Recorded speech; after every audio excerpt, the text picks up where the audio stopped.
Magandang umaga mga kaibigan, kumusta po kayo?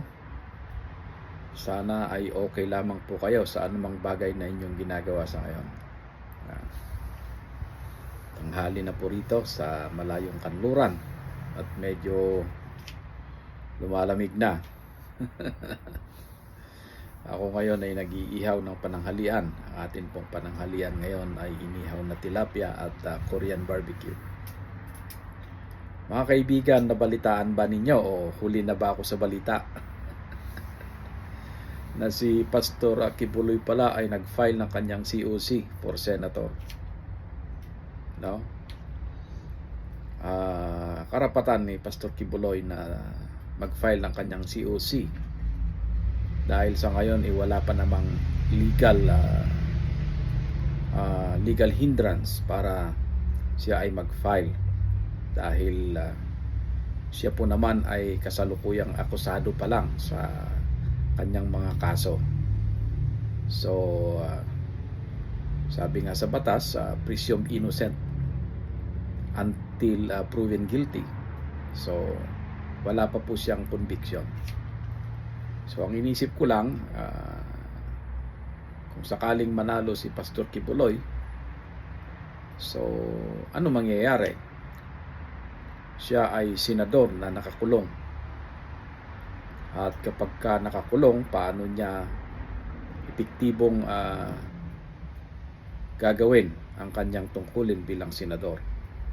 So ang mangyayari niyan, magagaya siya kay Senator De Lima, na si Senator De Lima ay nakakulong sa panahong siya ay senador. Kaya wala siyang masyadong nagawa sa Senado.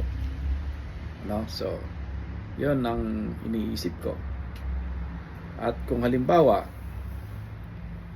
siya ay manalo bilang senador, pero siya ay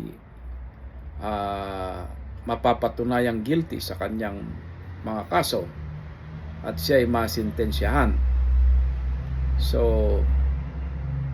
ang mangyayari, sayang yung mga boto ng mga Pilipino. So sa nakikita ko, ito opinion ko lang naman, marami naman pong kandidato sa pagkasenador. Meron yung mga kandidato sa administrasyon at meron din pong mga kandidato sa panig ng dating Pangulong Duterte at meron din po namang mga kandidato sa progressive bloc. So may mga pagpipilian po tayo. So sa tingin ko, ito'y opinion ko lang, mas maigi kung pumili po tayo ng mga kandidato na hindi nakakulong. Dahil kapag sila'y nahalal, walang balakid sa kanilang pagganap ng kanilang tungkulin. So yun lang naman mga kababayan, opinion ko lang. Sana naman wag kayong magalit. Wag tayong magalit. So yun lang. Kumusta po kayong lahat at magandang umaga.